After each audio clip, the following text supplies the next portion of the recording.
It's theCUBE, covering HPE Big Data Conference 2016. Now, here are your hosts, Dave Vellante and Paul Gillen. We're back in Beantown, everybody. Hossein Arefi is here. He's the Vice President of Software Engineering at Fidelis Cybersecurity. Welcome to theCUBE, it's great to see you. Thank you. So another security discussion. I was saying, I love these talks because it's such a hard problem. You're in an industry that's fast moving. You got bad guys, you got evil versus good. But so give us the update on Fidelis. So our mission is to protect the world's most sensitive information. We do that whether it's in government, organizations, in good countries, or the commercial sector. So we're very successful in both. We're not very well known, but we're well appreciated. Our core technology is based on deep visibility and real-time analysis of data. So that's the core of our technology, where we basically visibility first, right? If you're fumbling in the dark and shining spotlights on potential problems, that's a much harder problem to solve than if you have sort of full daylight visibility into a full spectrum of everything that's happening on your network, and then use that as the core technology to then look for malicious activity or PII or intellectual property leaving your organization or bad guys trying to get in, right? So visibility first, in real time, and then build on top of that. So, okay, and as the head of software engineering, talk a little bit about sort of your focus on that core technology and how that's evolving. So the core technology we've had for a long time. What we've realized, though, is that you can't really catch everything all the time. You can try as hard as you can. Eventually, you'll fail, right? You'll fail once, and then you've been breached. The game is lost. So you still need that real-time protection to stop 99.99% of the attacks, right? You don't want to deal with too many incidents, but you have to realize that you can't stop everything, and you can't listen to vendors that tell you that you can, right? So people that promise you the easy button and say, buy us and you're safe, right? We know that nobody's solved the problem yet. So just dishonest to pretend that you can. I think accepting that fact is very important. So a few years ago, we decided that, hey, we need to realize that we could do the best we can. We're not going to be able to stop everything. When it happens in real time, what can we do about that, right? So that was the realization that led to us using HPE Vertica to store metadata about, rich metadata about everything that happens in your network, to be able to go back and analyze it later, to take another look, to find out whether new threats that you detect today, your threat team detects a new type of threat today, go back and look days back, months back, see if you've been compromised in the past. Sort of not sticking your head in the sand and just be sort of forward-looking when new threats show up. It seems like a lot of companies are taking this analytical approach to security now. What is it you do differently? I understand you have an endpoint strategy that's distinctive? Yes, so we have a comprehensive approach to network security. So we cover both the network side and endpoints, and use those two to the integration between the two to really enhance the way you can take action once you've detected a problem, to go verify that the threat that's the threat that you saw on the network is actually confirmed on the endpoint. Let's say you found a threat that attacks has a vulnerability on Microsoft Windows. for example. and you check your endpoint, and the endpoint is not running that OS, or is not running a vulnerable version, then you're safe. And if it does, you can confirm, hey, did it actually install, did it run? That kind of integration is important to us. And then you're right, a lot of people are taking analytics, the analytic approach, and I think that's the right way to go. I would say one way we do it different is the data that we have to run the analytics on, right? So a lot of times in big data, people forget the fact that the old garbage in, garbage out saying, right? Where you just take a lot of data and you hope for the best and hope that magic happens.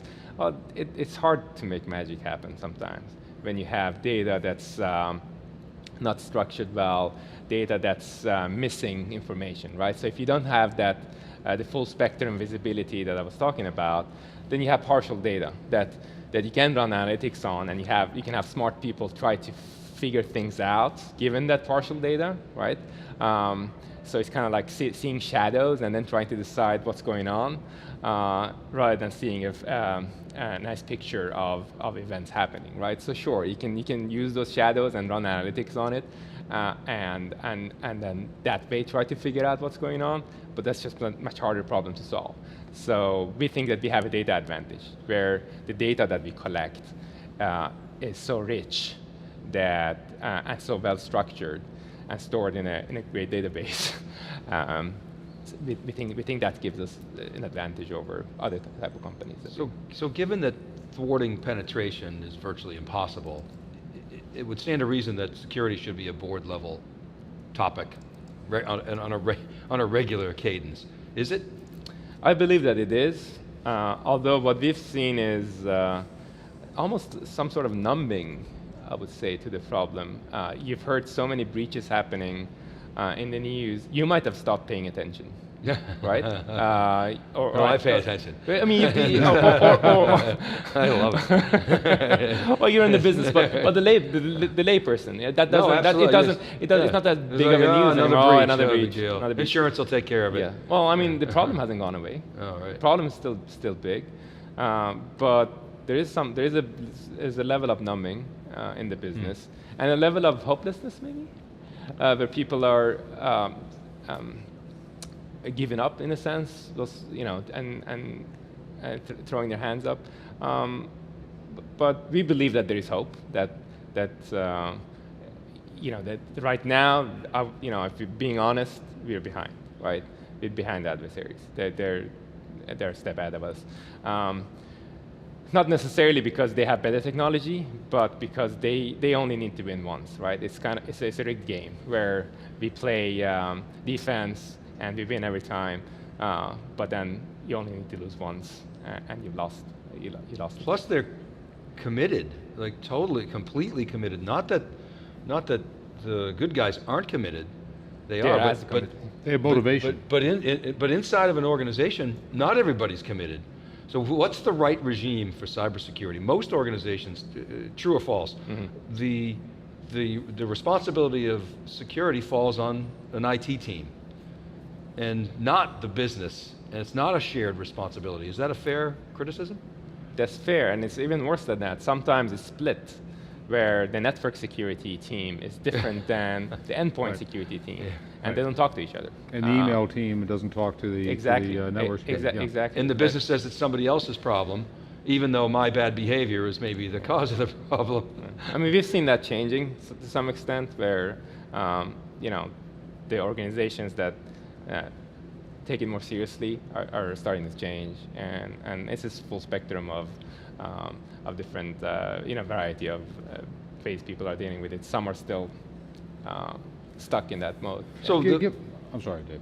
Let's close on that. So the forward thinkers that I've talked to at the sort of board levels, executive level, are saying that you've got to integrate security as part of an entire risk management protocol and regime. And my sense is very few companies actually do that today. Maybe the top companies do. Maybe Starbucks does. Some of the high-profile brands do. But on balance, certainly most mid-sized companies and small companies don't.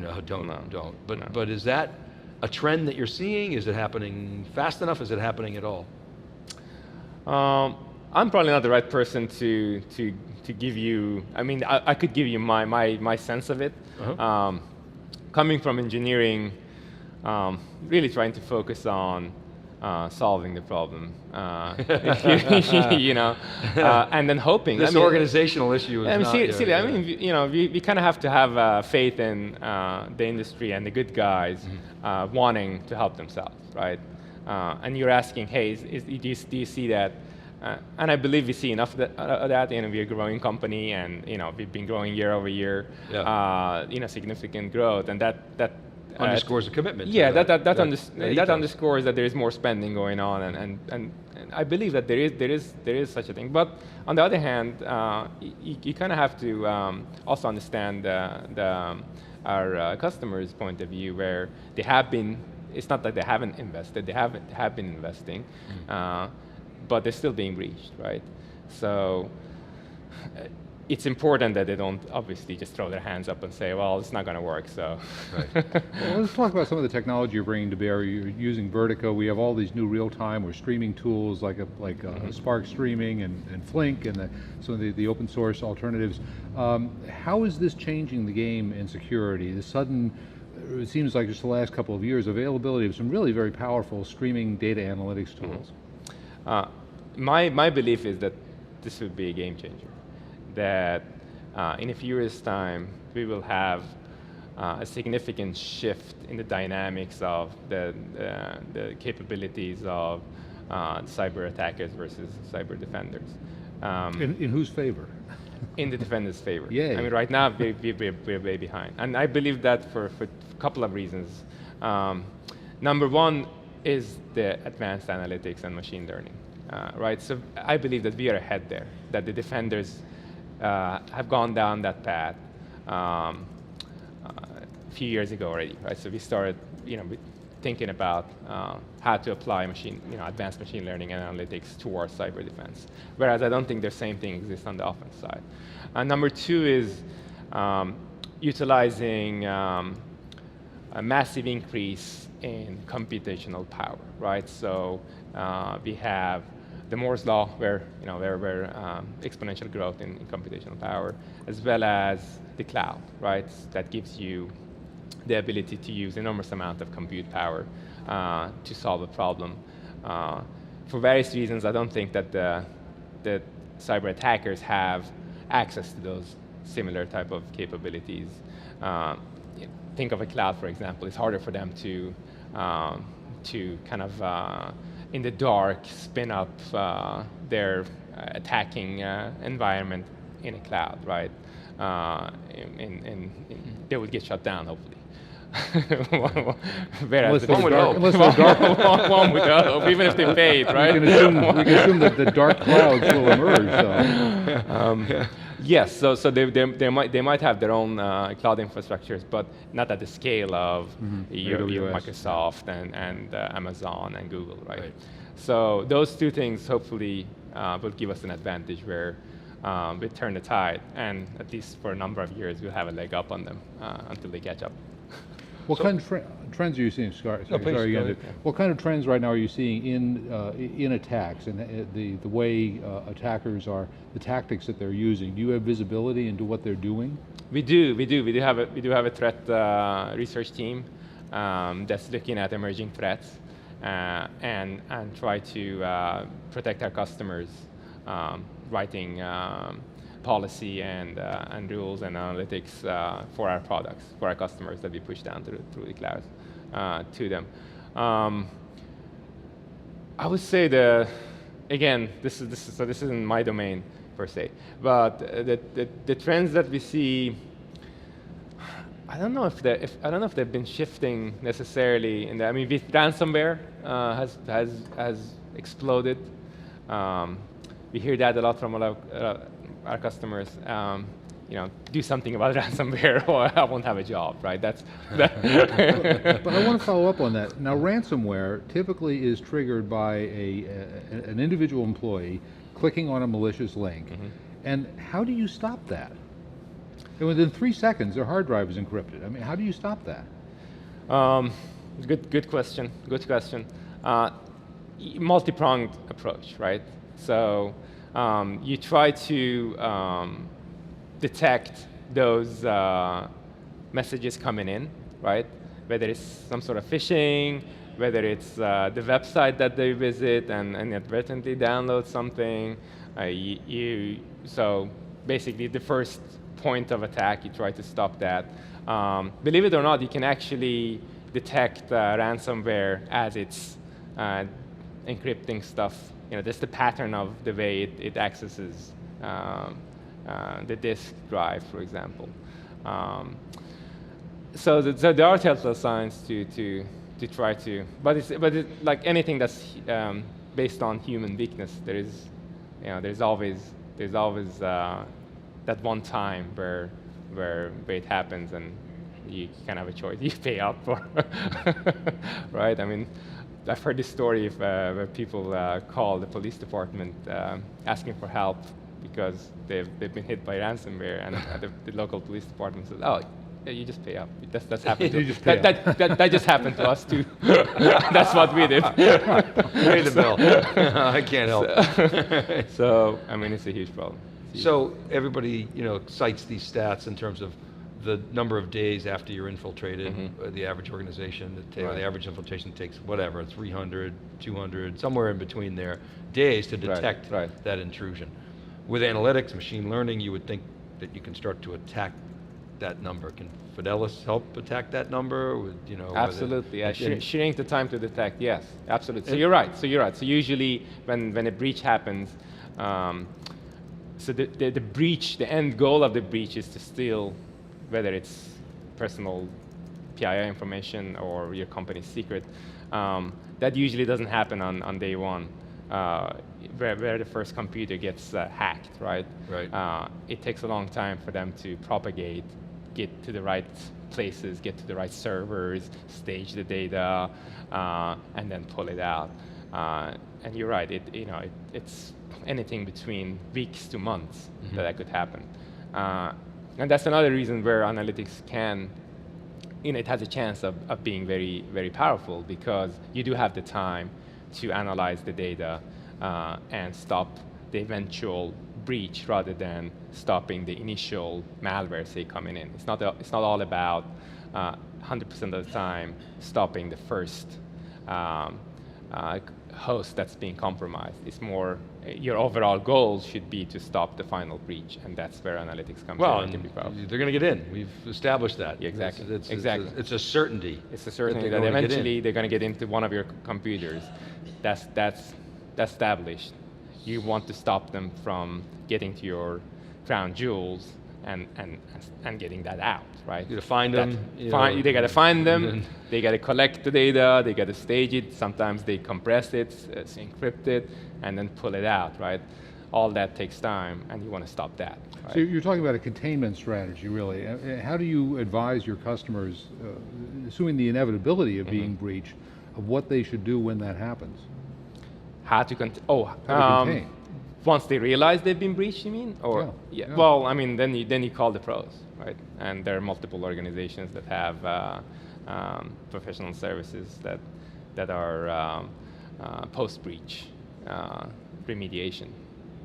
Fidelis does too. We have an excellent team where we do post-breach remediations, and that's and you hear that in the news as well, right? That's when you find out that it was the Russians that broke into the Clinton servers. Email servers, yeah. Email servers. So, and establishing. I mean, that's hopefully it doesn't get to there, but obviously when it does, you do need to disclose. You need to share. You need to contact the right side. You don't want to sweep it under the mat and hope for the best, because that's just going to make things worse.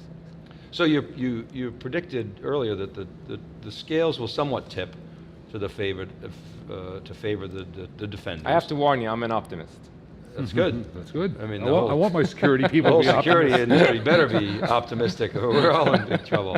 And so as an industry, what's the outcome that we can expect? Is to keep pace, like radar detectors and and police? I mean, No, that can't be our goal, right? That can't be our so goal. we got to do better than that, Yes, right? yes. Okay. Yeah, so the goal should really be to get ahead, right? So if you think of viruses and your biology, the goal should be to detect that, to have the technology that does that basically detects the penicillin, right? Where we're for a long time we're protected, and we don't have to worry about bacteria anymore for a few decades at least. Now with the fast changing pace of technology, hoping for many decades of relief, I mean that's probably too optimistic, but finding that technology that gives us years of relief, I mean that would be great, right? Where we could go back to just feeling safe. Now criminals will probably find another target once we secure, say, once the banks are secured, they start robbing robbing other places probably, but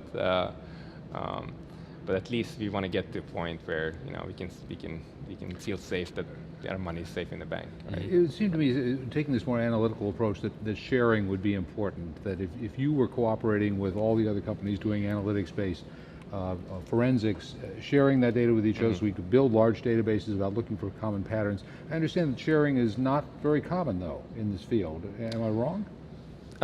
It's true and false. I think it varies. There are a lot of organizations that are afraid of sharing because you sort of admit to the fact that you've been compromised. On the other hand, there are others that are realizing that being compromised isn't shameful. It's happening to everybody. It's a failure doesn't mean fire anymore. Exactly. Right. So I think that's changing as well, and we've seen that in the marketplace where there's some companies emerging that are basically about sharing, where they connect data from various sources. So as an optimist, we hear from a year from now, we having the same conversation. It's going to take 2 years. What's the time horizon where we can expect to see the defenders actually get a leg up? So human beings it's hard for us to understand the concept of exponential growth intuitively, right? So I think it's going to happen. It's going to happen. It's going to happen fast.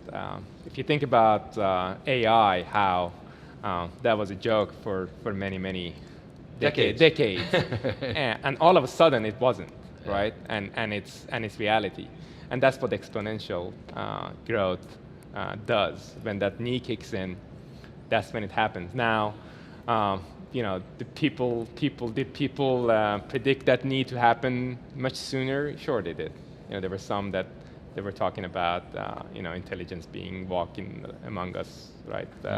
Right now, it didn't happen, but eventually that knee kicked in. I believe because the problem, the solution that a lot of companies are pursuing is so much dependent on compute power and big data, right? Big data, big compute, analytics, artificial intelligence, advanced machine learning. I believe that will happen as well. We're a little bit behind because the problem we're trying to solve is slightly harder than the problems that have already been solved, right? We're not vacuuming, right? that works really well right now. You can have an intelligent machine vacuum your floors, and those are excellent at it right now. We're trying to solve a harder problem. That's why I think the knee in that curve is going to hit a little bit later. I can't predict whether it's a year from now or 2, but it's not 10. So,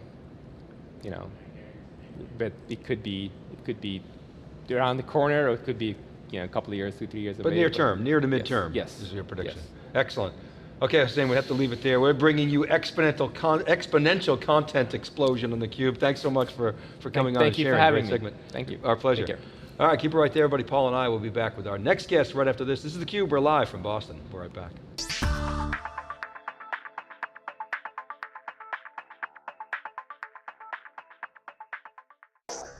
We are here to win championships. We are here to